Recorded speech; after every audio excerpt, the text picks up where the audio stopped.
This program is brought to you by the Georgia Neurosurgical Institute. For over 50 years, rendering neurosurgical care to patients of all social conditions, treating complicated problems involving the brain, spine, spinal cord, and peripheral nerves, endeavoring to encourage quality care, medical research, innovation, and education on a local, national, and international basis.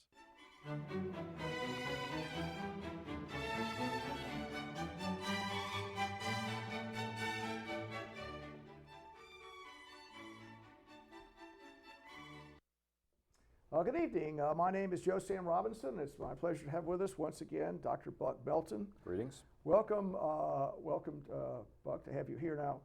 If I might ask you this question. Many people have been suggesting your name as a future presidential possibility. I mean, this might be your chance to put your minds at ease on that. I mean, we've had the interchange about myself on this, but you're attempting to divert the attention to me, just to try to get off the hot seat. If nominated, I shall not run, and if elected, I shall not serve. It's about you. This is your moment. All right. Well, okay. Keep those cards and letters all coming. All right. Yes, we've had a deluge of them. Well, okay. Continuing on our sort of political discussion, where both of us are observing the American democratic system as it goes through this electoral cycle. And one of the things that strikes me as I observe the different candidates as they go forward with trying to display their leadership and their American vision, the simplicity of their ideas, and how they don't really, I guess the complexities of causality escape them when they try and persuade people that their way is the best way. And I think you'd made a reference in our earlier conversation, the Lincoln-Douglas debates. I mean, how does that comport with what we've seen on television with these debates? Yes, well, I was just teaching one of my classes today. We were into the 1850s in our survey course, and the Lincoln-Douglas debates of 1858, and how there were a series of debates between the two senatorial candidates for the Illinois Senate seat, Stephen A. Douglas, the best-known politician of the day, Democrat from Illinois and an incumbent, and Abraham Lincoln, who was not very well known at the time, but up and coming. And they debated over and over and over again for hours each time. And if you put two politicians on the spot and make them debate and discuss and argue for hours, then despite their best efforts, they are going to end up saying something. Yes, yes. And they did. And these debates are deep, they're thoughtful. And then you compare that to what people today somehow with a straight face refer to as debates, the Republican debates, the Democratic debates, and they are pathetic. They are jokes.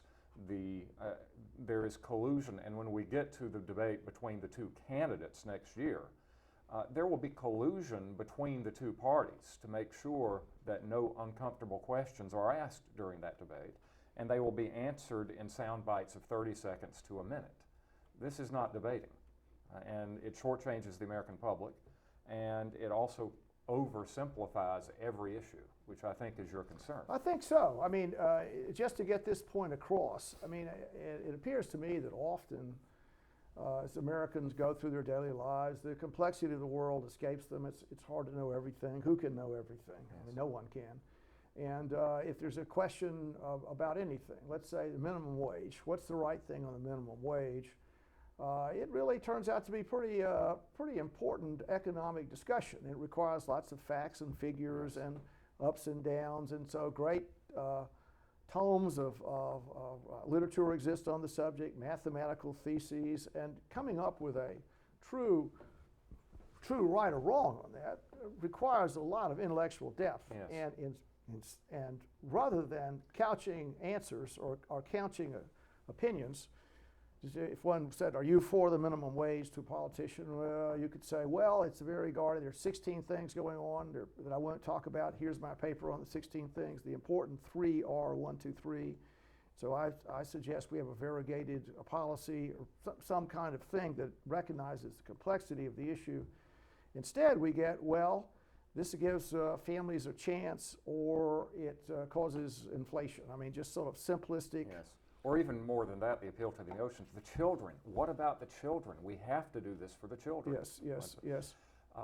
Well, actually, this is the complexity of this is one argument for representative democracy as opposed to a pure democracy. Because who among us has the time to become an expert in even one of these, dozens and dozens and dozens of important issues? And yet, there's this feel that the politicians themselves do not really have the sufficient background of these issues. Well, just so. I mean, really, how well grounded can we expect anyone? We've discussed the imperfections of our presidential candidates. Yes. But how can anyone know all the details about, I don't know, the trouble with, fraud in Singapore, the ivory trade in East Africa, the global warming, the money needed to go to Mars. I mean, just every possible issue. Yes. No one can know that.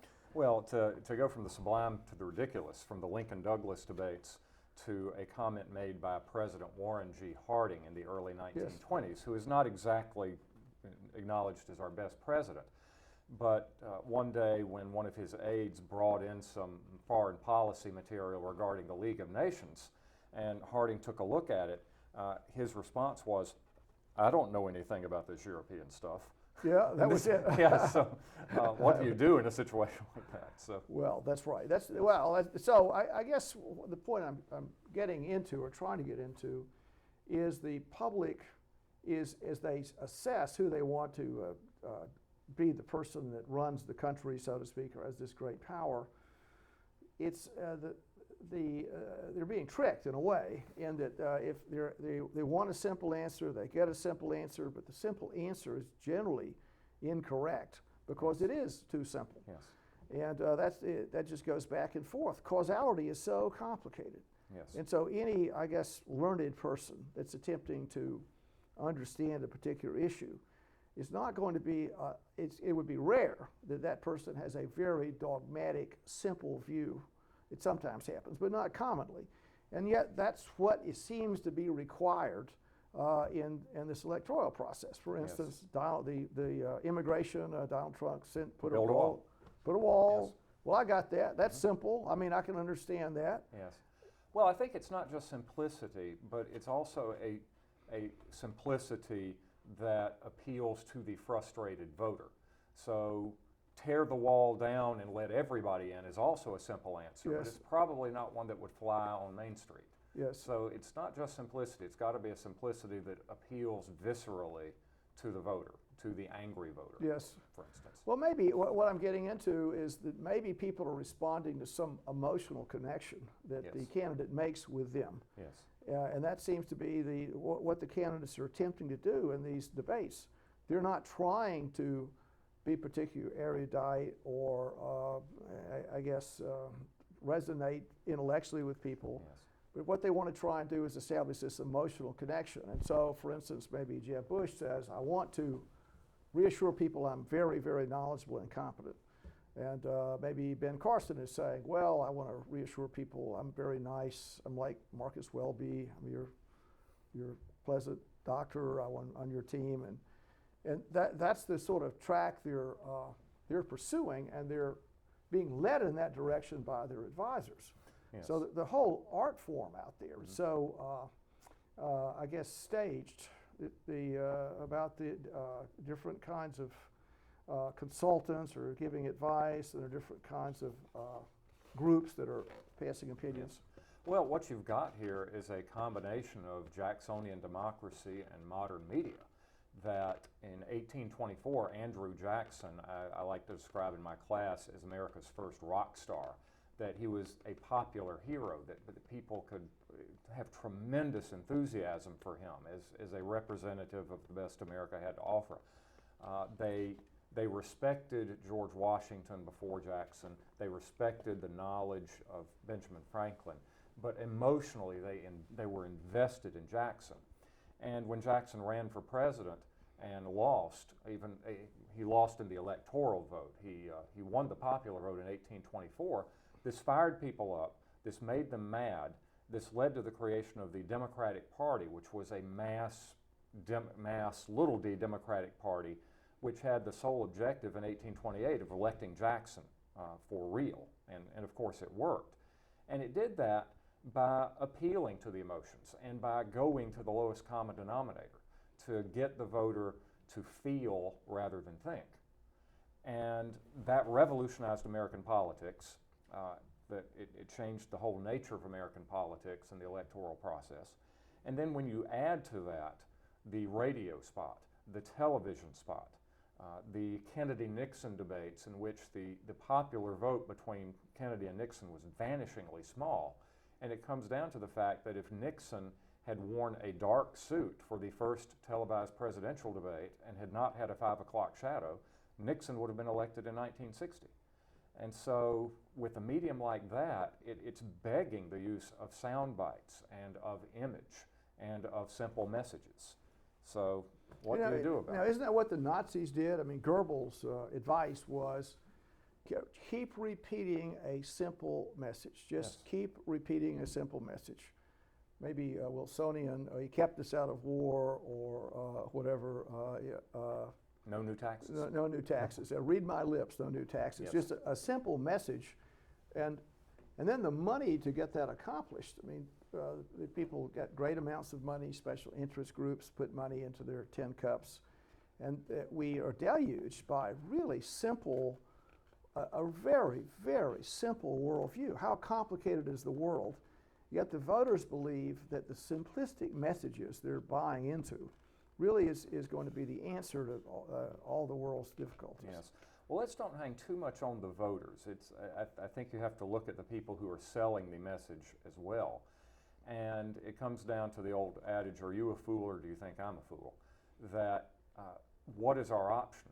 We have two major parties who control the whole thing. That they swat down any attempt at a third party movement. And this is what they are bound and determined to give us. So how do we change that? How do we let those who run our parties know that we are not amused? Well, I mean, maybe one of the things is just the kind of conversation we're having now. Maybe this needs to be more widely out there. That the American people need to understand they're going through this charade. It's gotcha moments. Yes. It's which is apparently what's occurring in these debates. Yes. The idea is maybe a person will blunder like Perry, who forgot whatever he's. Oh yes, which three departments he was going to. Three, and he forgot that, and that was it. Not only that time, but last time. That's the absolute 100% it for him. Yes. Yes. And yet, is that such a terrible mistake? I mean, everyone might have a moment like that. Even Homer nods. Yes. Everyone. Oh, you're talking to your wife, and yes, and I want this. What was the other thing? Yes. I mean, it didn't preclude him, I think, for being president, but yet it did. And I guess the thing who was it with Dan Quayle? I knew President Kennedy. People Yes. are on the lookout for something like that. The Lloyd Benson. Yes, but how do we change that dynamic and tell the parties that we want more than this? And I think you're right to get the messages out, because a political party, and it doesn't matter whether it's the Democratic Party or the Republican Party, or for that matter the Libertarian Party or what have you, the last thing a political party wants a voter to do, the very last thing, is to think about the issues. Yes. Because if you think about the issues, you may think your way out of supporting that party. Yes. The political party wants you to feel. It wants to connect with you on a visceral level, wants you not to think, just to feel and feel your way into voting for that candidate. Right. And that feeling can be based on hope, it can be based on fear, it can be based on many different things. Yes. So, well, I don't know. I mean, there ought to be some way that a more intelligent interchange could take place. It's a lot of work. Right, it is. And I wonder, the candidates that seem to be out there, I mean, if you are president, maybe both of us agreed, you can't know everything. It's a set of advisors that you listen to. You have a sense, as Donald Trump said, I'm going to hire, I don't know anything, I'll hire the 100 best people, whatever that means. Difficult to hire the best person, isn't it? And I'll just listen to what they say, and my instinct for what's good and bad will be there. Yes. I'm not sure that's the case. That's point number one. Yes. And secondly, the real thing seems to be the ability to read a script prompter, or just to be able to Yes. read that and look effective. And any news person, seemingly, would be a good president. Do you know what president you're describing to me is Franklin D. Roosevelt? That Roosevelt was not, I don't think, a brilliant person. I mean, he was certainly intelligent, Yes. Certainly more intelligent than average. And I think he was very, very good at practical intelligence, reading people, connecting with people, understanding people. Yes. But he was not an ideologue. If Yes. you look at how he ran the New Deal, he did hire the best people, the Yes. brain trust, Right. and said, I don't care what philosophy you follow, as long as it gets the economy going. Yes. And many of the New Deal programs really had vastly different philosophies Yes, from yes. each other. And Roosevelt was our first president who had a real sense of the electronic media, the fireside chat, Yes. of being able to make that connection Yes. with the individual voter. So And he it certainly worked did, for him. yes. It did work for him. Yes.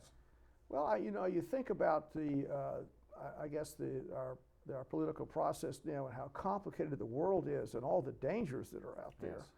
It's a little bit spooky, even more so, that so much power resides in the president these days. Yes. I mean, it would presumably, with the president could pretty much do anything he wanted. I mean, I'll make something up, all right? The Islamic people, I don't know, whatever they do, they blow something up in Times Square, and we have sort of a slightly mad president put there because he connected with people, and so the president says, well, I'm just going to blow up Mecca.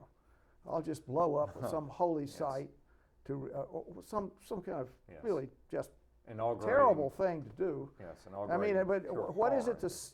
it to stop? Can the systems? So what I guess I'm getting into a little bit is, well, all right, we have, in many ways, actresses and actors that are good at reading scripts, and they've certainly been able to raise money. Yes, They yes. know the way the system works. They've got to this high level. But their emotional, I guess, restraint that must be in the office, is that a contrary instinct to a person that holds himself up on the stage and kisses babies? And Yes. I mean, does emotional restraint go with that, or true leadership or knowledge about how to run the world? Well, I think you can, if you look at the actual occupants of the White House, you can see a range on that.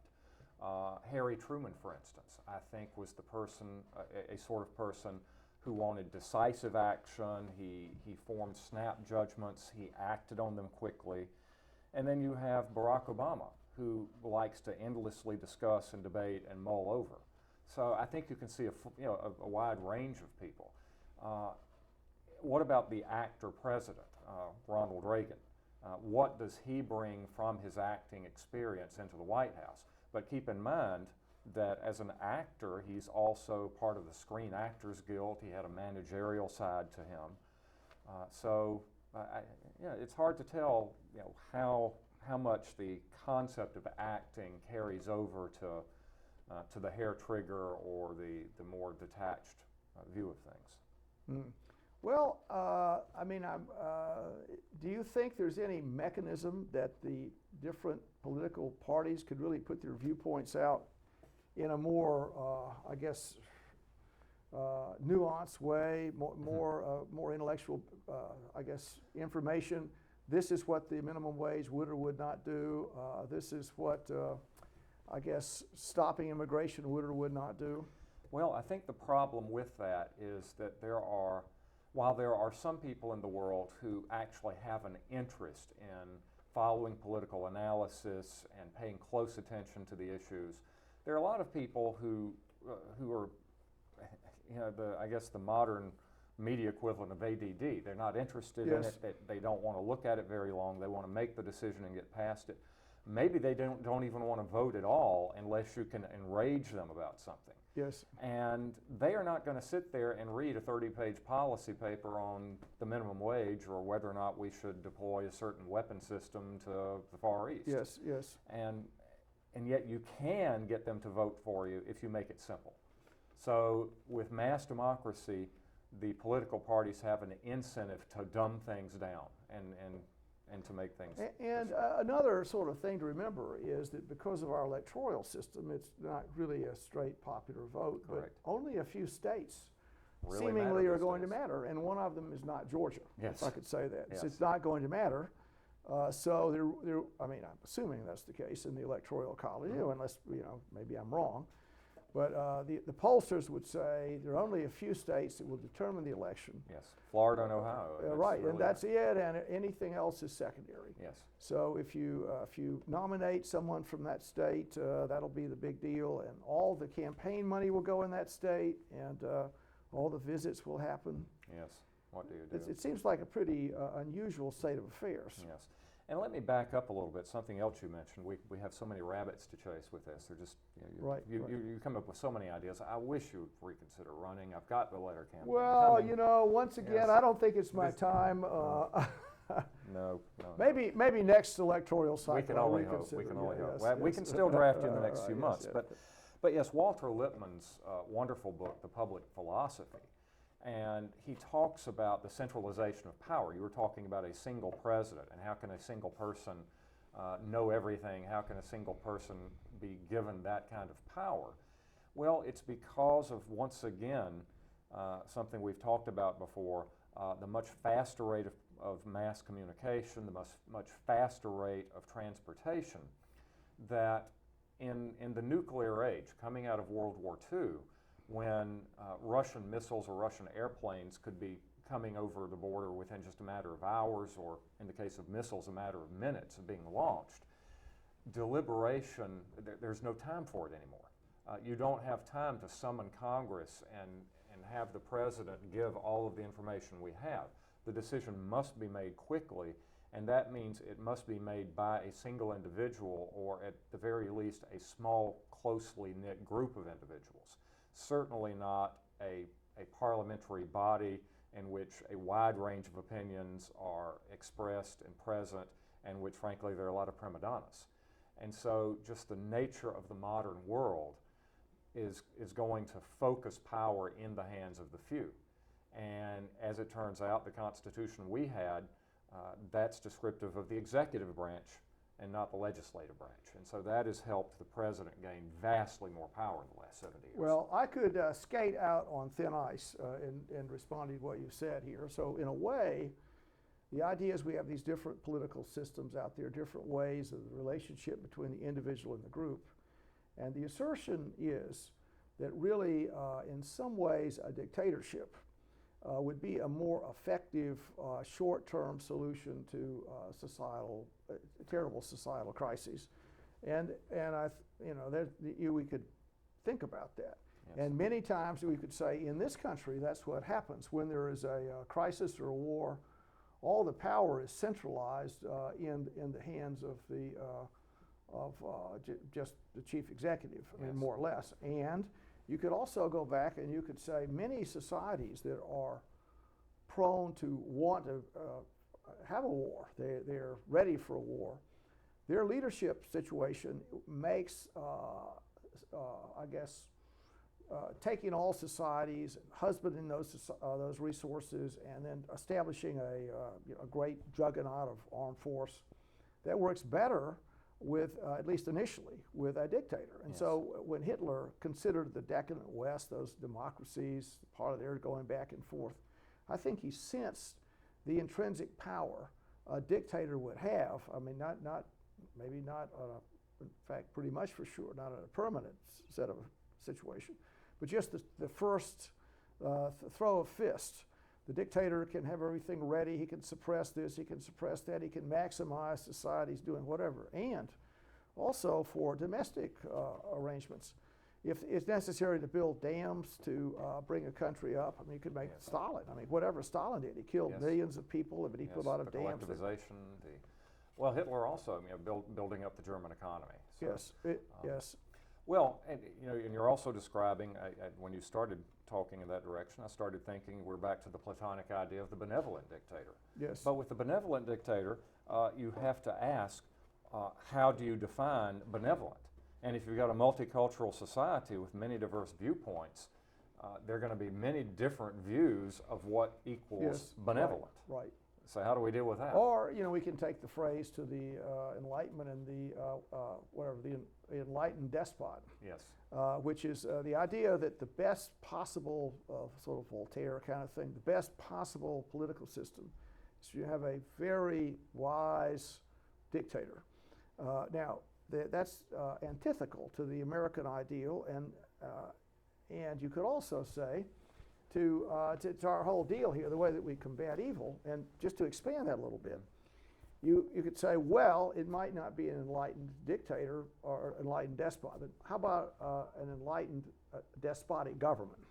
So it's not just one person, but it's a government that is basically passing out these ukases. You'll do this, you can't throw your cigarettes down, you have to go in for your mammograms every third year, or we fine you, or we put you in prison. I mean, just a series of restrictions that are for societal good, propagated by an all-powerful government.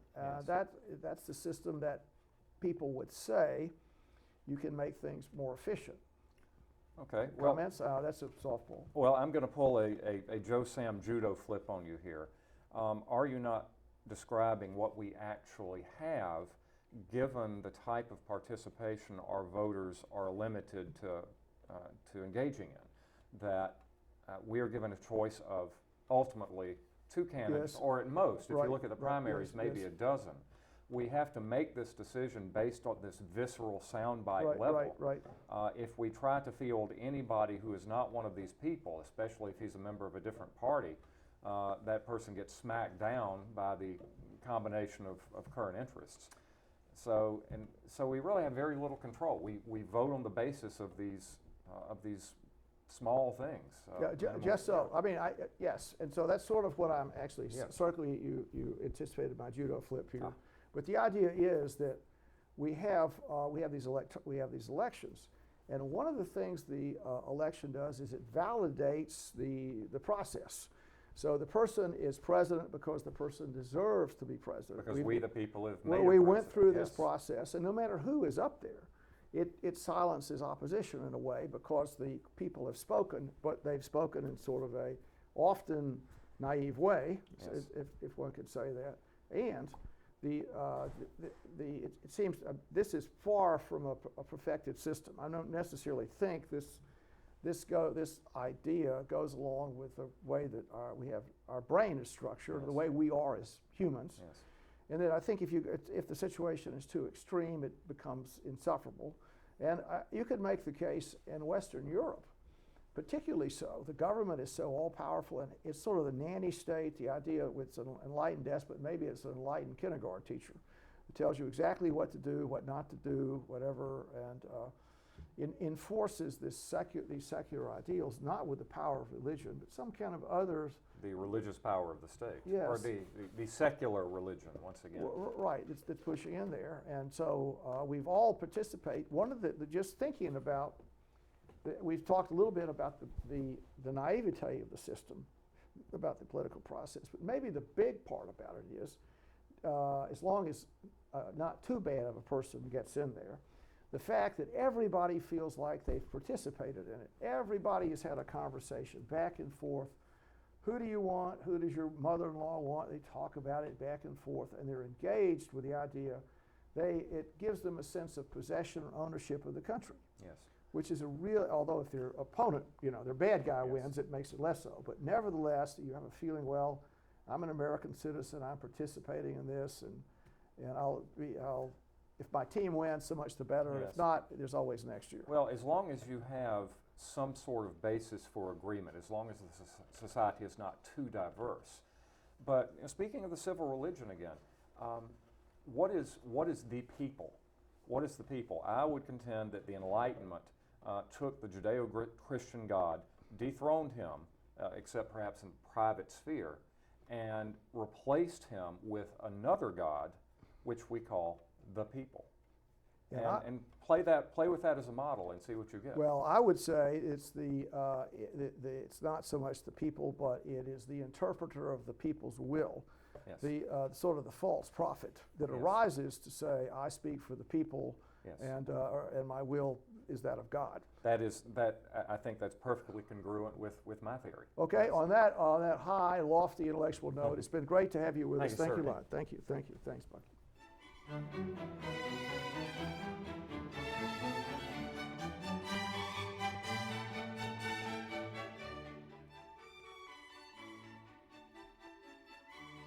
This program is brought to you by the Georgia Neurosurgical Institute.